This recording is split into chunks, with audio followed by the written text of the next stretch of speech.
এতদিন পশ্চিমাদের দেয়া অস্ত্রে নিজ ভূমিতে যুদ্ধটা চালিয়ে যাচ্ছিল ইউক্রেন। একক দেশ হিসেবে কিয়েভকে সবচেয়ে বেশি অস্ত্র ও আর্থিক সহায়তা দিয়েছে পশ্চিমাদের ভরকেন্দ্র আমেরিকা। যুদ্ধ শুরুর পর থেকে এ পর্যন্ত জেলেনস্কির দেশকে $65 বিলিয়ন বেশি সহায়তা দিয়েছে বাইডেন প্রশাসন। তবে বাকি সবগুলো পশ্চিমা দেশ মিলে কিয়েভকে দিয়েছে $64 বিলিয়ন, যে কারণে প্রকাশ্যে বাইডেনকে স্টুপিড বলতেও পিছপা হননি দ্বিতীয় মেয়াদে যুক্তরাষ্ট্রের ক্ষমতায় আসা ডোনাল্ড ট্রাম্প।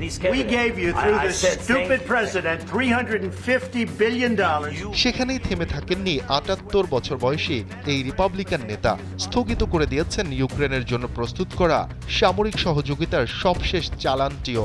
এরপর থেকেই প্রশ্ন উঠেছে, ট্রাম্পকে ছাড়াই যুদ্ধটা চালিয়ে যেতে পারবে ইউক্রেন?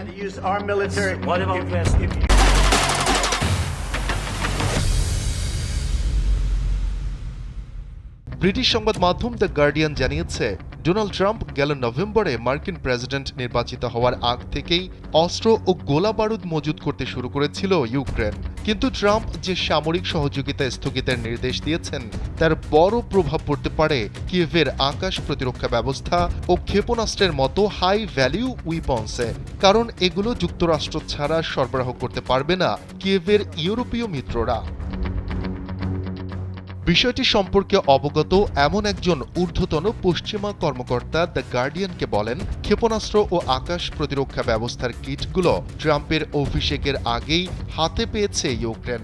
এগুলো দেশটিকে যুদ্ধের মাঠে টিকে থাকতে সহায়তা করবে, আর ততদিনে যুদ্ধবিরতি চুক্তি আলোচনা শেষে একটি সিদ্ধান্তে উপনীত হওয়া সম্ভব হবে। কিয়েভের প্রতিরক্ষা বিশেষজ্ঞ ফেদির ভেনিসলাভস্কি দ্য গার্ডিয়ানকে জানান, মার্কিন সহায়তা ছাড়া প্রায় ৬ মাস যুদ্ধের ময়দানে টিকে থাকতে পারবে ইউক্রেন। তবে এই সময়টায় বেশ কঠিন পরিস্থিতির মধ্য দিয়ে যেতে হবে দেশটির সেনাদের। পশ্চিমা ওই ঊর্ধ্বতন কর্মকর্তা আরও বলেন, ইউক্রেনে পশ্চিমা সহায়তার মধ্যে সবচেয়ে গুরুত্বপূর্ণ অস্ত্র ও প্রযুক্তিগুলো এসেছে যুক্তরাষ্ট্র থেকেই। প্যাট্রিয়ট ক্ষেপণাস্ত্র ব্যবস্থা এবং সেগুলোর ক্ষেপণাস্ত্র যুক্তরাষ্ট্রের তৈরি।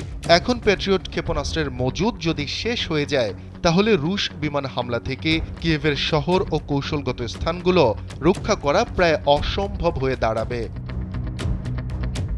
ওই কর্মকর্তা আরও জানান, ইউক্রেনের জন্য মরার ওপর খাড়ার ঘা হয়ে দাঁড়াবে যদি ট্রাম্প নজরদারি ডেটা কিয়েভের সাথে শেয়ার না করেন।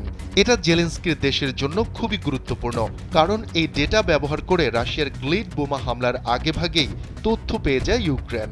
শুধু তাই নয়, এর মাধ্যমে রাশিয়ার গভীরে ঢুকে লক্ষ্যবস্তুতে হামলাও চালিয়ে থাকে কিয়েভ। শফিকুল ইসলাম শান্ত, কালবেলা।